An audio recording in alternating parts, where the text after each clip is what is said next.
ఉమ్మడి కృష్ణా జిల్లాలో వైసీపీ నుంచి పోటీ చేసిన 16 మంది కనపడడం లేదని ఎమ్మెల్యే యార్లగడ్డ వెంకట్రావు మండిపడ్డారు. జగన్ బుడమేరు పనులు ఆపేయటం వల్లే విజయవాడ మునిగిందని ఆగ్రహం వ్యక్తం చేశారు. చంద్రబాబు ఇక్కడే ఉండి సహాయక చర్యలు చేస్తుంటే విమర్శలు చేస్తున్నారన్నారు. జగన్ కు ప్రతిపక్ష హోదా ఇవ్వలేదని ప్రజలపై కక్ష కట్టారన్నారు.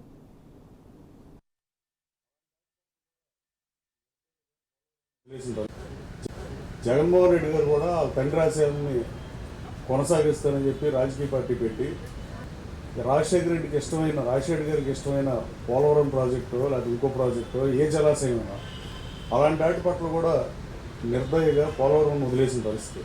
బుడమేరు లాస్ట్ తెలుగుదేశం ప్రభుత్వంలో కాంట్రాక్ట్ ఇచ్చినా దాన్ని కూడా ఆపేసిన పరిస్థితి. లేకపోతే ఈ కరం పట్టేది కదా విజయవాడ నగరానికి.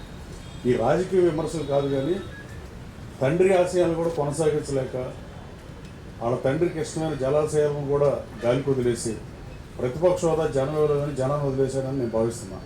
అలాగే మీడియా సోదరులకు కూడా ఈ 16 మంది ఉమ్మడి కృష్ణా జిల్లాలో వరదొస్తే ఈ 16 మంది రాకుండా ఆ రోజున సంఘటనా స్థలానికి వచ్చి ముఖ్యమంత్రి గారు అక్కడి నుంచి కలెక్టర్ ఆఫీస్ ఇక్కడికి వచ్చి ఇదే క్యాంప్ ఆఫీస్లో పెట్టుకుని సీఎంఓకి వెళ్లకుండా సెక్రటరీకి వెళ్లకుండా ఇంటికి వెళ్లకుండా ఇక్కడ ఉంటే అలాంటి ఆయన విమర్శిస్తే రాజకీయాలు విమర్శించండి. వరద సమయంలో ఆపత్కర సమయంలో విమర్శిస్తే ప్రజలు జుగుప్సాకరంగా ఉండే ప్రజలకు నచ్చే పరిస్థితి ఉండదు. అలాగే జగన్మోహన్ రెడ్డి గారికి ఇప్పుడు మీ మీడియా ద్వారా సూచన చేస్తున్నాం. విదేశాలకు వెళ్దామని బెంగళూరు వెళ్దాం అనుకున్న మనిషి ఇక్కడ ఉండి ప్రజాస్వామ్యంలో రాజకీయాల్లోకి వచ్చిన ఎవరైనా ప్రజాస్వామ్యతగా వస్తుంది.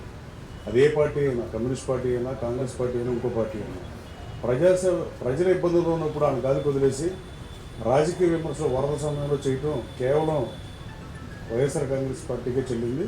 అది ప్రజలు గమనిస్తారు. ఎట్టి పరిస్థితుల్లో మీడియా ద్వారా అడుగుతుంది. 16 మంది శాసనసభ్యులు పనపట్ల పారిపోయారో ఉన్నారో తెలియని పరిస్థితి. అంటే జనం చచ్చిపోయినా రారు, జనానికి ఇబ్బంది ఉన్న రారు. మీరు కూడా వచ్చి మాతో పాటు కలిసి వాళ్ళకి ఏదో ఒకటి హెల్ప్ చేస్తే అది ప్రజాస్వామ్యంలో పార్టీ ఉంటుంది.